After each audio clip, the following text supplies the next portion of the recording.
同用一墓碑，麦哲伦和杀死他的酋长。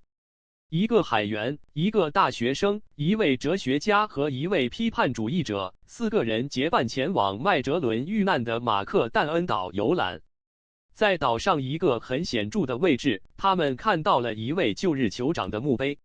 令他们惊讶的是，这块墓碑前后两面竟然都写着碑文。正面的文字为1521年4月27日，拉普拉普酋长率领众人于此击溃西班牙侵略者，并杀死其首领斐迪南麦哲伦。我们立碑在此，以纪念菲律宾人抵御欧洲人入侵成功，并对拉普拉普酋长表示敬重。在这行字的下面，雕刻着拉普拉普砍杀麦哲伦的英武场面。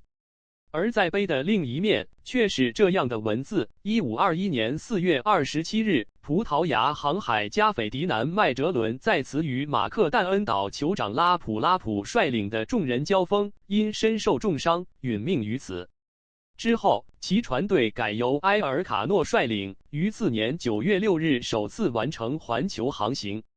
这些文字的下面，雕刻着与前面一模一样的麦哲伦与拉普拉普对战的画面。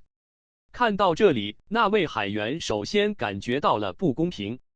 他说，一个落后部落的酋长在狭隘地方主义的指导下，杀死了让人类文明飞跃的航海家，这是人类的一大悲哀呀！怎么反倒为他立碑扬名起来了？听到这句话，大学生立刻摇头表示否定，你这么说对拉普拉普很不公平。当年麦哲伦在这里受到热情款待，并得到了足够的粮食，就因为土著居民不接受他的传教和洗礼，他就对人家大动干戈。落到这种地步，完全是他咎由自取。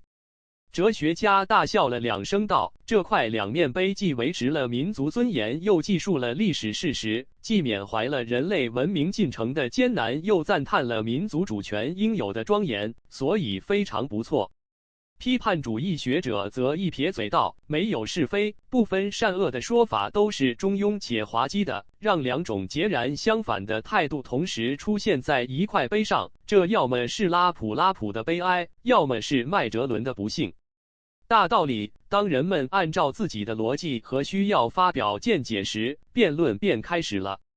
但实际上，我们都不过是在为自己的固有观念找理由。站在局外想一想，这的确是件很可笑的事情。 Sharing a tombstone, Magellan and the chief who killed him. A sailor, a college student, a philosopher, and a critical thinker visited Mactan Island, where Ferdinand Magellan met his end. At a prominent location on the island, they came across an old tombstone commemorating a local chief. To their surprise, the tombstone bore inscriptions on both sides. The front read, "On April 27, 1521, Chief Lapu-Lapu led his people to defeat the Spanish invaders here and killed their leader, Ferdinand Magellan. This monument is erected to honor the Filipino resistance against European invasion and to show respect for Chief Lapu-Lapu." Below the text was a carved depiction of Lapu-Lapu striking down Magellan in a fierce battle.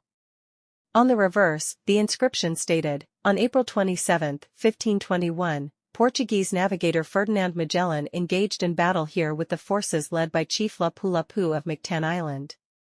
Fatally wounded, Magellan perished at this spot."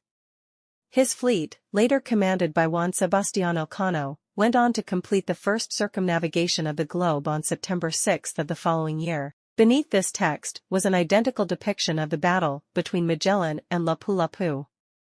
Upon reading these inscriptions, the sailor was the first to voice his indignation. He said, "It's a tragedy for humanity that a backward tribal chief, guided by parochialism, killed a navigator who advanced human civilization. How could such a person be commemorated with a monument?" The college student immediately shook his head in disagreement. "That's unfair to Lapu-Lapu.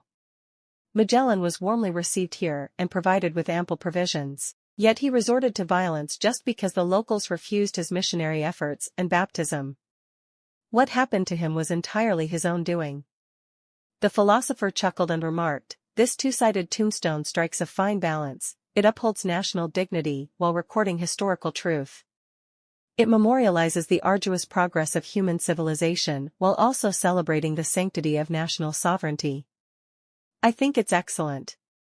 The critical thinker, however, scoffed and said, an approach that avoids distinctions between right and wrong is both mediocre and laughable. To let two entirely opposing perspectives coexist on a single monument, this is either Lapu Lapu's tragedy or Magellan's misfortune. Moral of the story. When people express opinions based on their own logic and needs, debate begins. But in reality, we're often just finding reasons to justify our preconceived notions. From an outsider's perspective, this can indeed seem like a rather amusing spectacle.